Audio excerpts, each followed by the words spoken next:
el efecto fotoeléctrico. A partir de ahora, empezaremos a estudiar uno de los temas fundamentales de la asignatura. Anteriormente aprendimos que la luz es una onda electromagnética, y eso nos permitía explicar diferentes fenómenos, que no podían explicarse correctamente si suponíamos que la luz estaba compuesta por partículas. Sin embargo, es gracias a las experiencias de Hertz que intentaba demostrar la teoría electromagnética de Maxwell, que se dio el primer paso para mostrar que la luz también tiene un comportamiento corpuscular. Empecemos. Consideremos una superficie metálica, y sin pérdida de la generalidad, esta superficie se encuentra a una temperatura de 300 Kelvin. En nuestro esquema hemos representado a los átomos que componen a la superficie metálica como esferas de un color naranja amarillento. Si hacemos incidir sobre esta superficie una radiación electromagnética, cuya intensidad, y por lo tanto energía, es proporcional al módulo cuadrado del campo eléctrico. Utilizando un razonamiento clásico, la energía transportada por un frente de onda es absorbida por el átomo.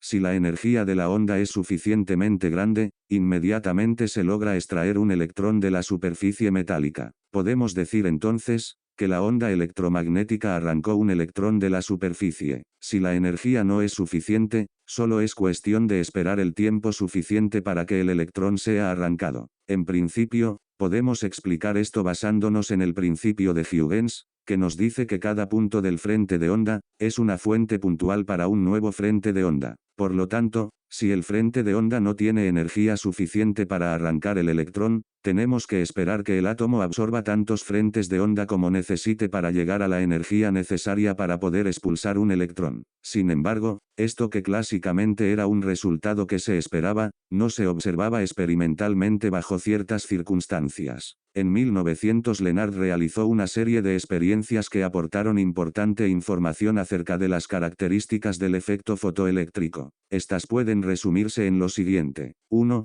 Cuando la luz que ilumina al cátodo es monocromática, la intensidad de la corriente en el circuito es proporcional a la intensidad luminosa que incide sobre él mismo. 2. La intensidad de corriente no depende mayormente de la diferencia de potencial aplicada entre las placas. A circuito abierto se detectaba paso de corriente y aún invirtiendo la polaridad de potencial aplicado, circulaba corriente hasta que el voltaje alcanzaba un valor característico. 3. No se observa retardo entre el instante en que se iluminaba la placa y la aparición de la corriente fotoeléctrica, el proceso era instantáneo. 4. Se observa una dependencia lineal del potencial de frenado con la frecuencia de la luz incidente. Las teorías clásicas no podían explicar los fenómenos observados. Esto causaba controversia en aquel momento, y recordemos que no era el único fenómeno que no podía explicarse con las leyes de la física en aquel entonces. En 1905, Albert Einstein propuso una solución simple y elegante que permitió explicar las observaciones de Lenard,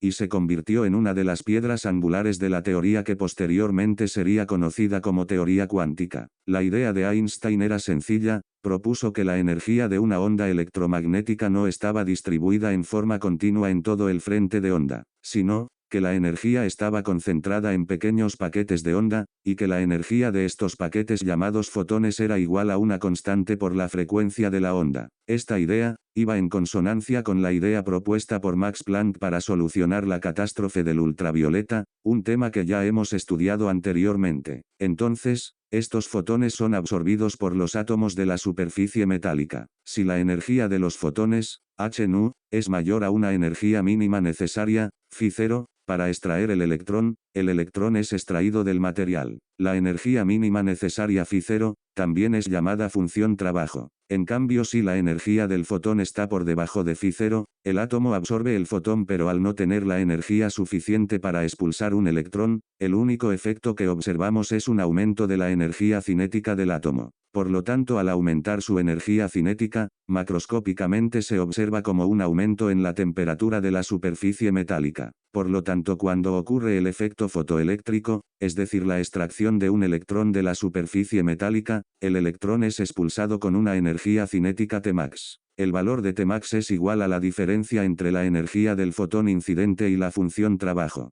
De aquí podemos observar que si la energía del fotón incidente es menor a la función trabajo, tendríamos una energía cinética negativa, algo que no puede ocurrir. Por tal motivo, bajo esa condición, no hay efecto fotoeléctrico. Una pregunta que podemos hacernos es cómo determinamos el valor Tmax. Esto es sencillo si disponemos de un campo eléctrico en la misma dirección pero en sentido opuesto al desplazamiento de los electrones arrancados. Utilizaremos un campo eléctrico en una configuración de placas paralelas, para poder visualizar mejor lo que estamos explicando. La energía necesaria para generar ese campo es igual a E por V0, siendo V0 el potencial de frenado. Recordemos que la energía potencial es igual a la carga por el potencial eléctrico. Entonces, a partir del potencial eléctrico, podemos determinar la energía cinética máxima con la cual los electrones son extraídos. Por tal motivo es que a este potencial eléctrico V0, se lo conoce como potencial de frenado. Reemplazando el potencial de frenado en la ecuación anterior, llegamos a la famosa ecuación de Einstein. Dada la naturaleza de la ecuación, encontramos un método diferente para determinar la constante de Planck.